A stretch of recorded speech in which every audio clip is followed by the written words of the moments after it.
还不行，我要利用这个时间把主谋调出来。我有一种预感，我离那个主谋已经很近了，就差一步，我就能抓到他了。哎，没事吧？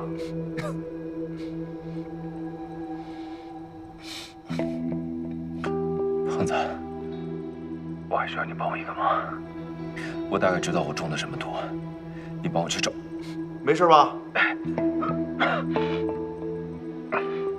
胖子，你帮我去找乌绝、狗皇、重楼这几味中药，应该可以解我的毒。行，没问题。喂，老薛，好久没见了。你这糟老头找我什么事儿？我听说有人在帮吴邪，你要阻止他，出多少钱都可以。那人叫王胖子，你给他多少钱都没用。他就没有什么软肋吗？有个喜欢的人，但我薛武干不出这事儿来。我们是一条绳上的蚂蚱，我出了事儿，你也玩完。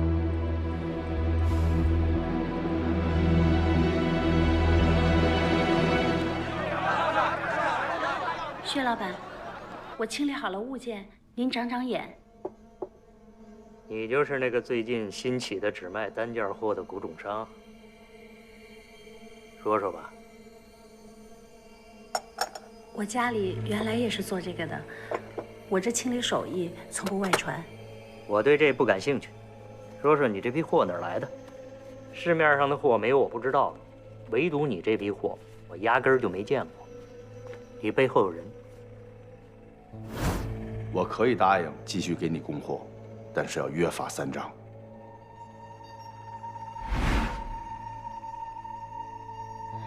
货是我自己的。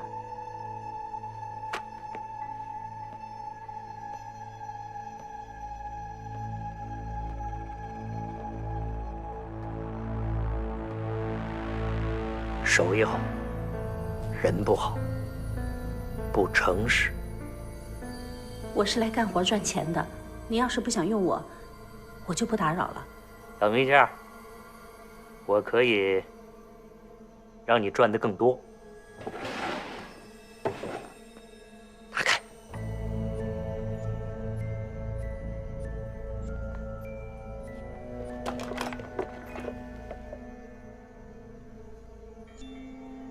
看看这是什么东西？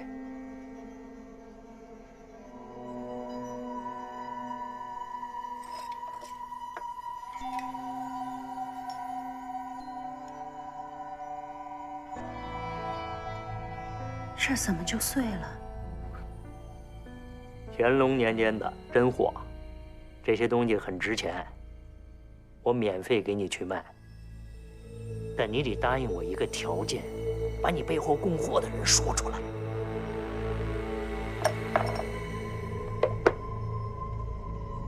现在最重要的是你女儿的病，这笔账你想清楚，这些钱还是很好赚的。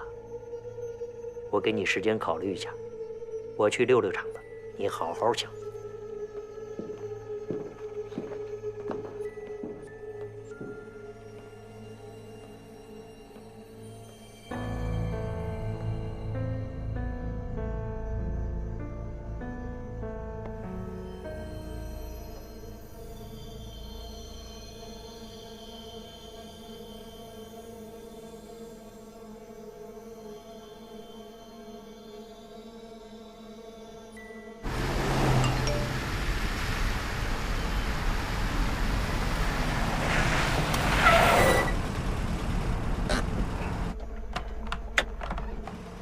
薛老板问我背后的供货人是谁，现在我女儿治病特别需要这笔钱，你可以告诉我你的名字吗？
一行有一行的规矩，你不该问的事情永远也别问。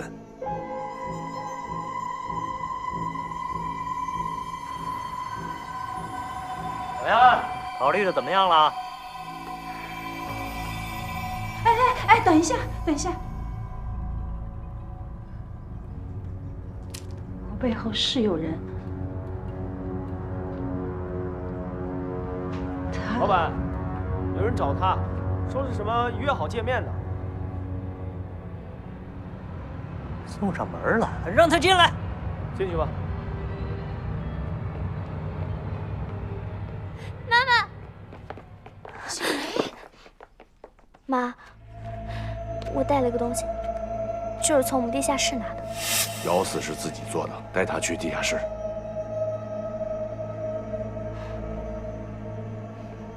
老板，东西都是我们从地下室拿的。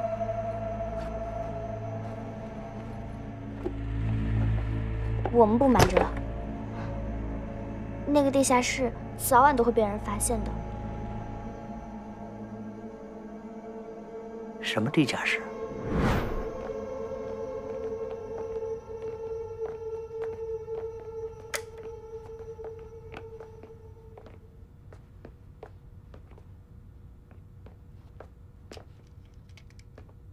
我早就说过，这些货都是我找的，您就是不信。你当时没跟我说这个地方啊？我之前，我这一直卖别人的货，再说这个地儿，也是我们先发现的，所以我就没愿意说。我是不会跟你抢这些物件的。你说是你的，你可以把它拿出来找我。您不把这些货拿走啊？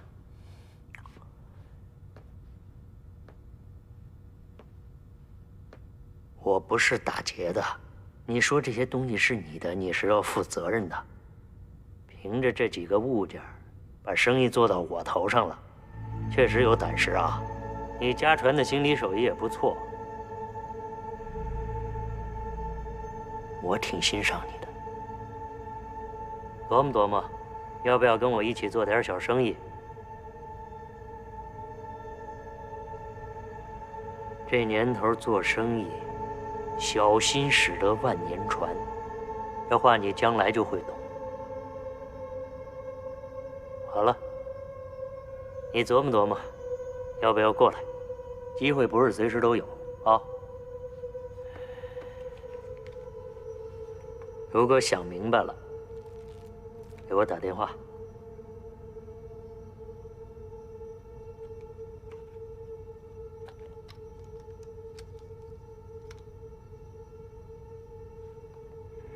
闺女这病一定能治好的。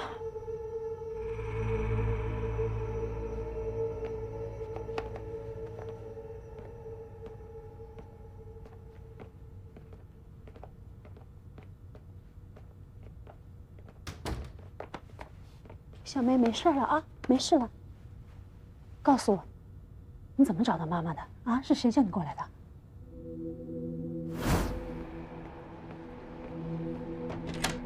哎，你说这老板怎么想的？让我去救这洗头房的老板娘。这老板娘怎么了？惹事儿了，被虚无给扣了。是吗？我那个老板啊，还叫我去救他，凭什么呀？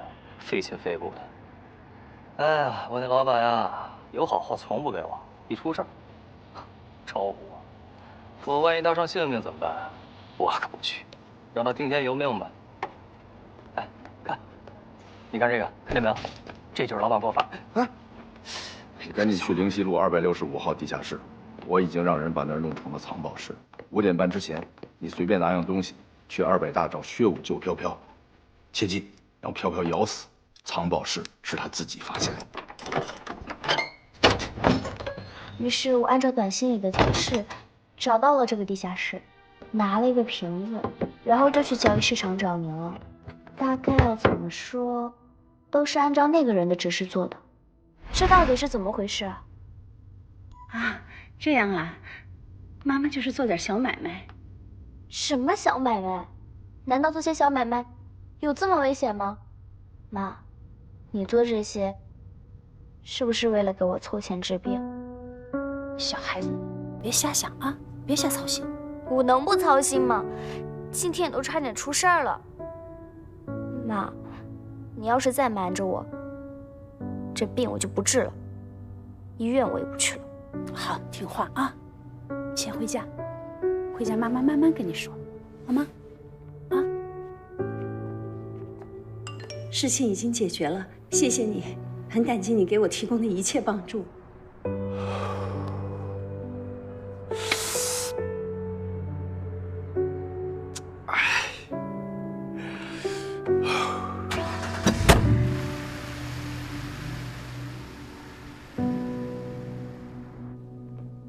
老板，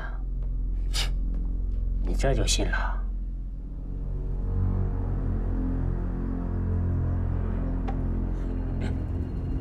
我知道这个地下室是王胖子他们准备的。这个女人不想说，我们就不强逼她。我们先和她搞好关系，有机会把王胖子搞到我们这儿来，让吴邪呀落个单儿。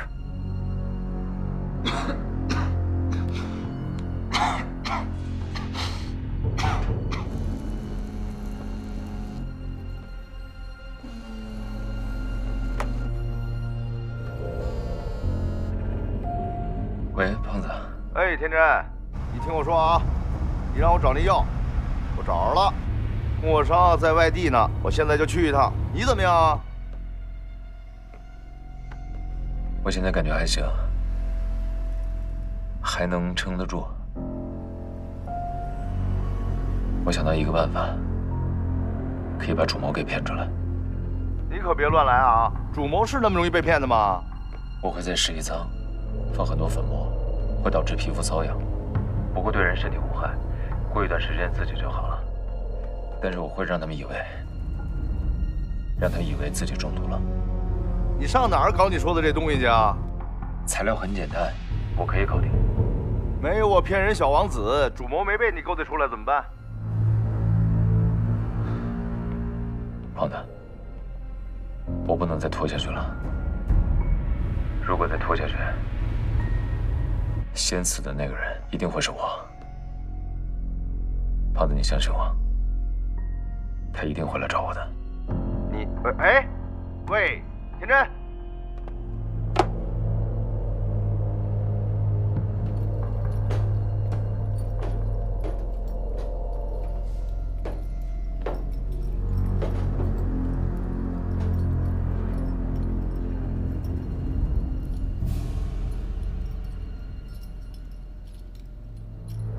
我还想去一次甘阳仓送货，你能不能帮我安排一下？越快越好。进那个仓库呢，需要耐心的。我没那么多时间，必须在1周以内。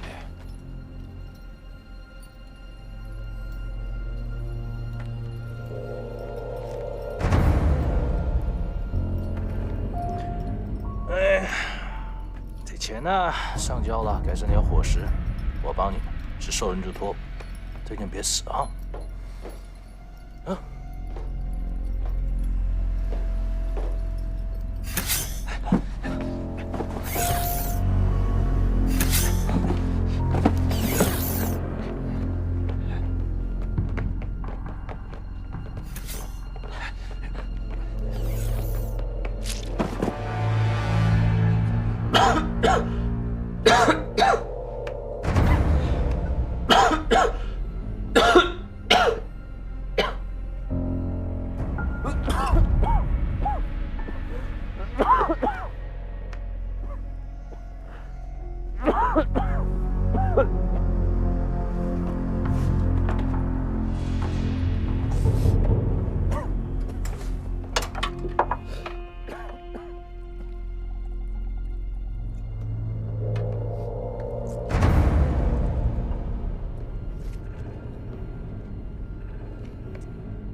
你不是说再没有东西能够伤害你吗？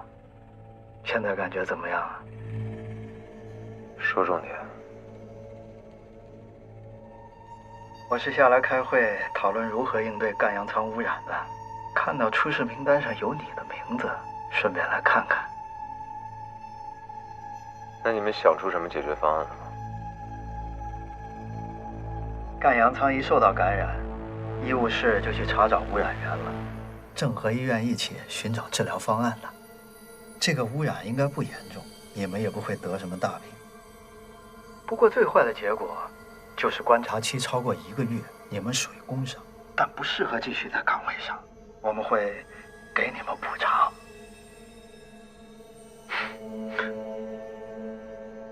那我猜，再有个几10天，你们也查不出污染源了。我好不容易下了2册，就要被你们解雇了，啊？这么一点困难，怎么能难倒你吴邪呢？嗯？我在等着你下一步棋。很久没有用大脑了，我突然感觉很兴奋，全身充满了活力，好像年轻了几岁。我希望你能活久一点。一般反派有你这种心态，都没什么好下场。我告诉你，有人想阻止我查获晋升仓管，我是被人害了，已经中毒了，但是你们还没有查出这个人究竟是谁。那么害我的人，3天之内一定会来害你，因为那个破坏11仓的人，其实是你，丁主管。害我？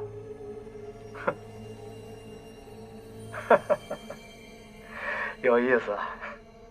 哦，对了，今天白昊天没有来上工，有人去他房间找他，发现他的房间非常凌乱，床上还有一大滩血，好像是出事儿了。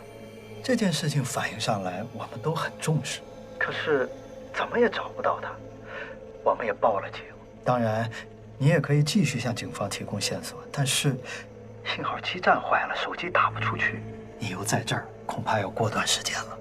鉴于他最后一次出现，就是在赣洋仓跟你发生争执，几个送货的都可以作证。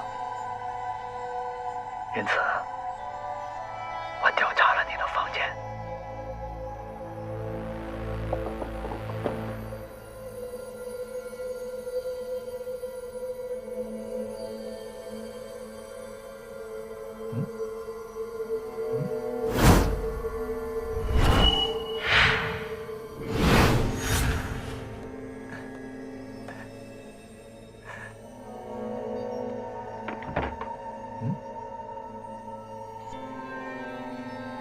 凶杀目标、证据、凶器全都在这儿。我本来可以顺理成章的就可以断定你是凶手，就算是再也找不到白昊天，我也可以认定是你把他控制起来了。可是就在这个时候，你假装中毒，就不在场证明。厉害啊！你总是比我早一步。如果是你猜到了我的计划，故意污染赣洋仓，那你还有其他目的，是不是？你对白昊天下手了？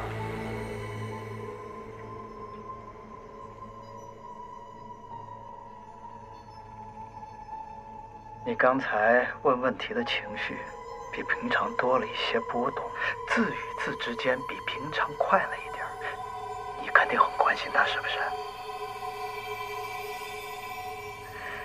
果然是小三爷，到哪儿都走心。把他一个人留在上面，没想到会有今天这一步吧？我骗你的，你信吗？你肯定会想到办法的。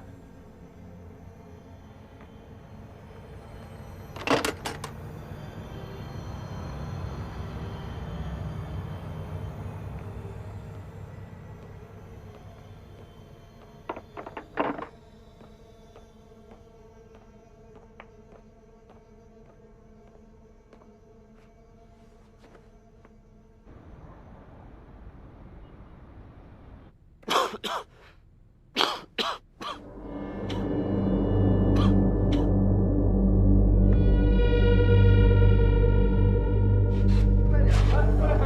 点，吴邪，哥几个就等你呢。麻溜点，快点，快点。麻一点，来，赶紧的，赶紧的。快点，快快，赶紧啊！赶紧啊！来，快点，快点。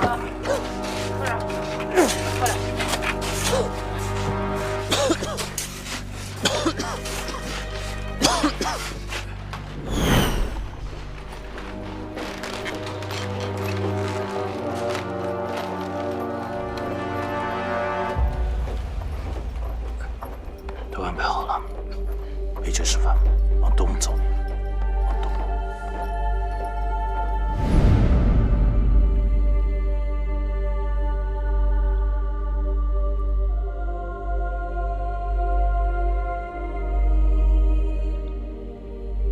放庇佑时，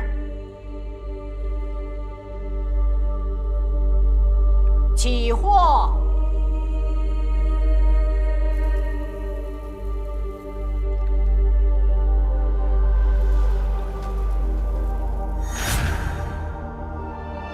下水。为了拖延11舱检测污染物的时间，我偷偷对外散布消息，说11舱有人在到处投放污染物。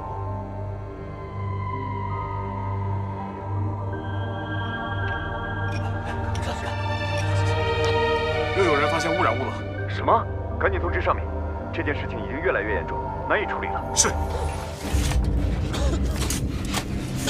同时，我还借着废品加重，假装中毒，让11舱把大家都转移到有空气净化的病房里静养。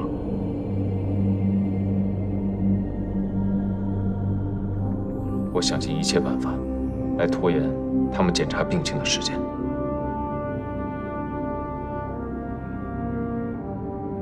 哎，你们都听说了吗？这几天11舱到处爆发不明污染仓区，好多人都去检查身体了，好像还有几个人中毒了呢。哎，对，哎，我听说啊，最初受到污染的仓区啊，其实是盖阳舱。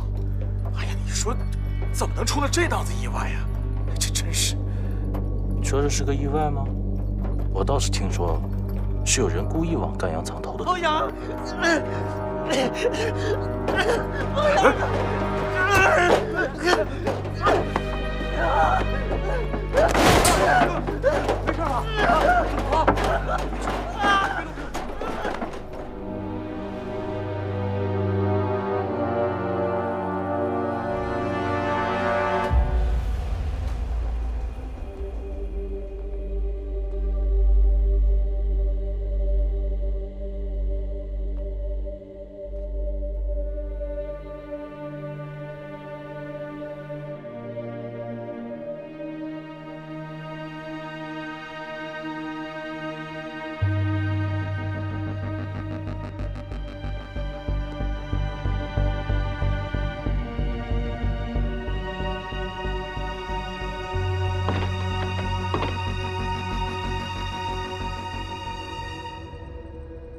你终于现身了。你想引诱我来见你，我来了。你要干嘛？你就是一直守护11舱的人。陆晨、凌南，包括我，都是被你设计的，对不对？是。我在11舱各处设置了许多有污染源的器官。大部分呢是幌子，但有一个机关，我真的下了毒。不知道你玩过俄罗斯赌盘没有？11舱的人什么时候会中毒，谁都不知道。你到底想干什么？我只要你告诉我当年发生了什么，我就会把所有机关的位置告诉你。我凭什么相信你？因为你认定我是个坏人。如果你不认为我是坏人，那你怎么会给我投毒呢？你最好抓紧时间，因为每多过1秒，就有可能有人踩中有毒的机关。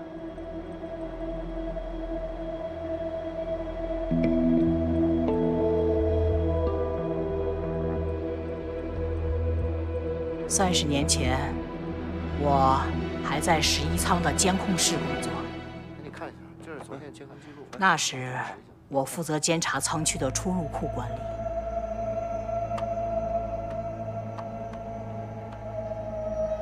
有一天，我看到2个人把自己存进了仓库。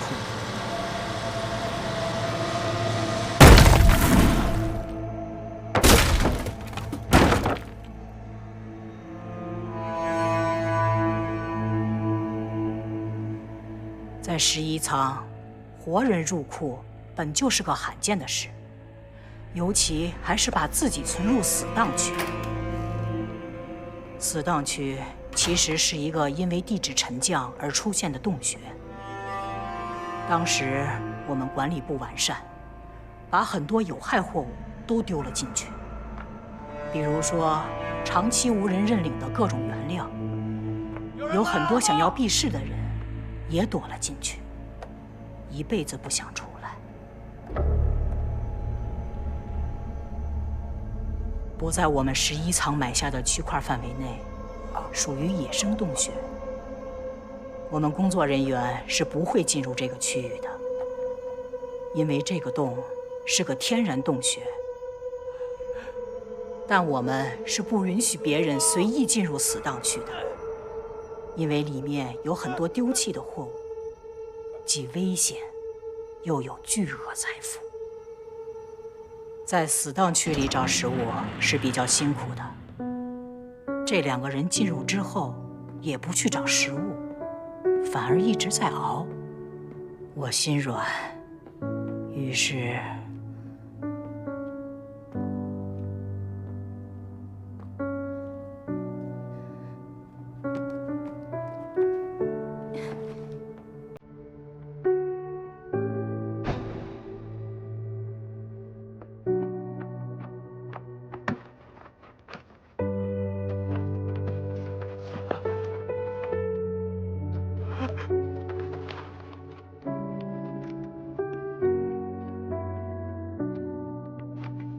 烧饼。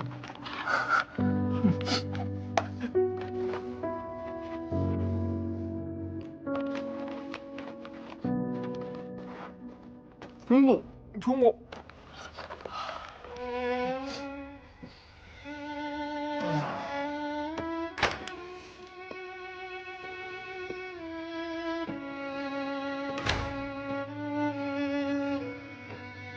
你干嘛去了？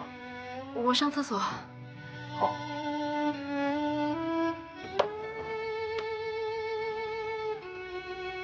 他们很聪明，立刻推测出有人在监视他们。顺着这个思路，他们找到了藏在镜头后的我，并央求我。谢谢，谢谢，谢谢。哎，那你先看着，我们先走啊。哎，我得撤了，哎，拜拜。为了不被发现，所以我们找了一个只有我们才能看得懂的沟通方式，用脚走出文字，给我传达信息。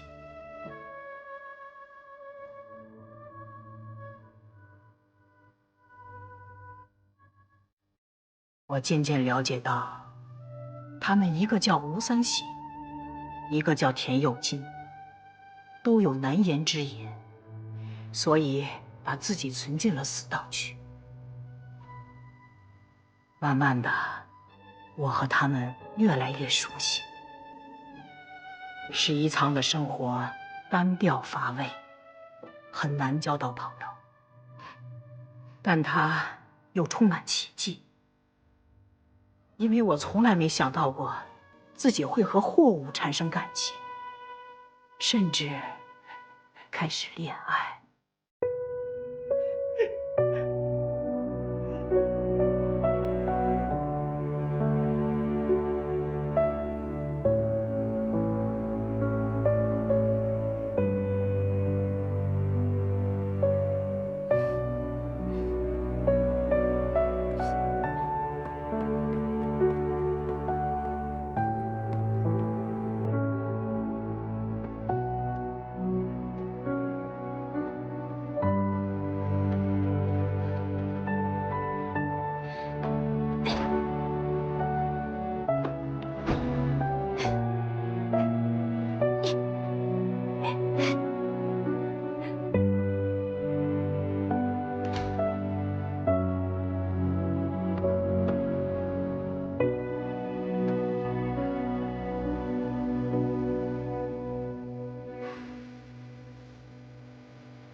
但我心里知道，这段恋情不可能长久。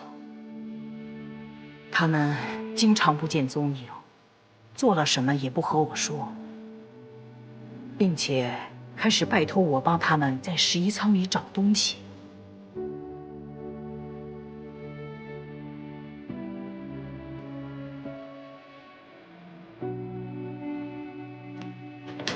这些东西明显是11舱的其他人为他们准备的。在这个过程中，我逐渐意识到，他们在利用我。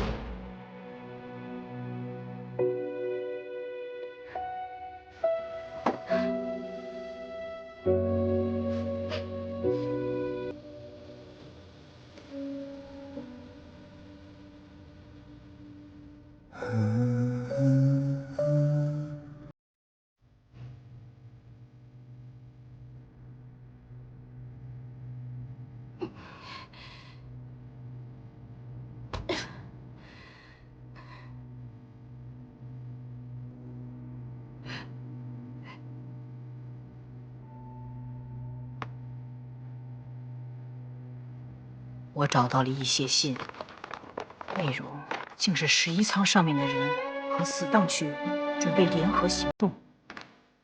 他们认为我是他们的同伙，完全不避讳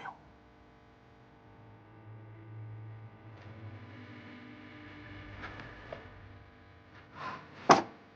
我很愤怒，质问田有金，可是他什么也不和我说，还要我帮他里应外合破坏11舱。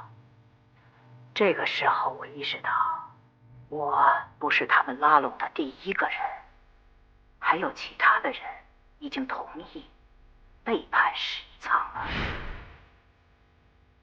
我觉得自己被他欺骗，非常伤心，决定和他断绝关系，而且还想上报这个计划，却因为陷入太深，被他威胁，说高层中也有人参与了这个计划。如果我不加入，就只有死。我仍旧没有按照他们说的行动。很快，果然有人来杀我。那个人就是陆晨。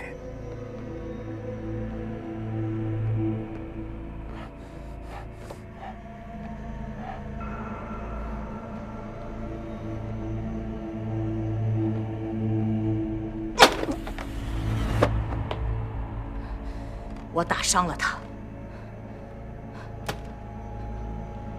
之后我洗掉了所有对我不利的监控内容。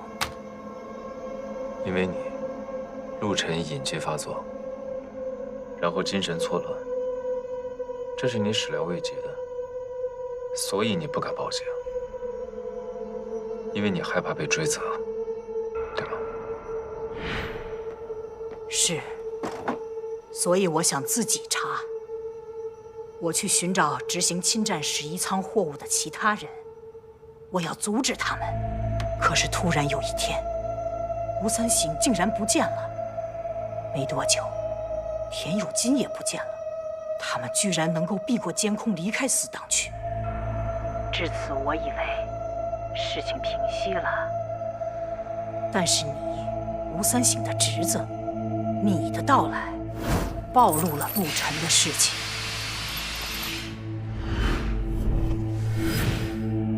你想抓我，我就猜到你是你三叔的同伙，你是来继续危害11舱的，所以我要阻止你。你搞错了，我毫不知情，我是被人引到11舱来的。我还有个问题。陆晨走出来的数字，我推测是日期。那你告诉我，那组数字代表什么？这我不清楚，但我感觉他们有更大的企图。他们想要拿走11舱更珍贵的东西，我能做的只有尽可能的阻止。我把原委都告诉你了。现在可以告诉我，你用了那么冒险的方式引诱我出来，你打算如何收场？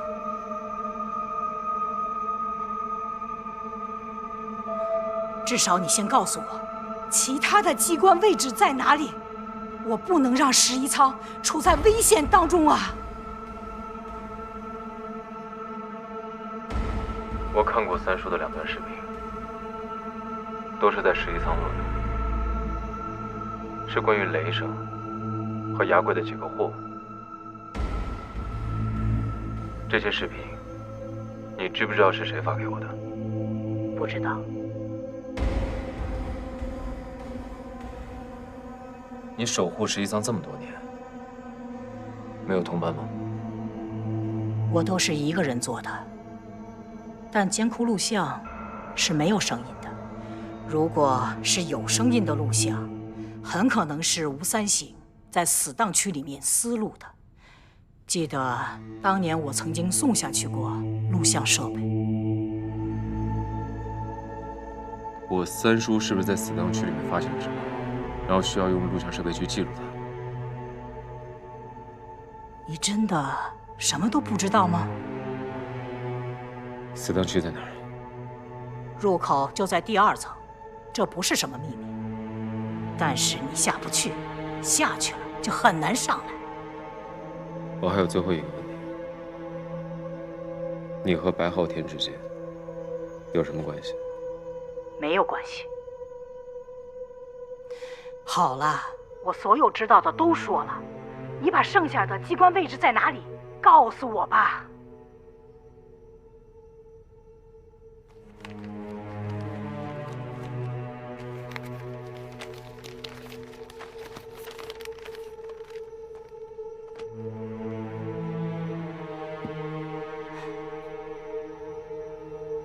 我现在只能给你看这一半，我还是要你帮我一个忙。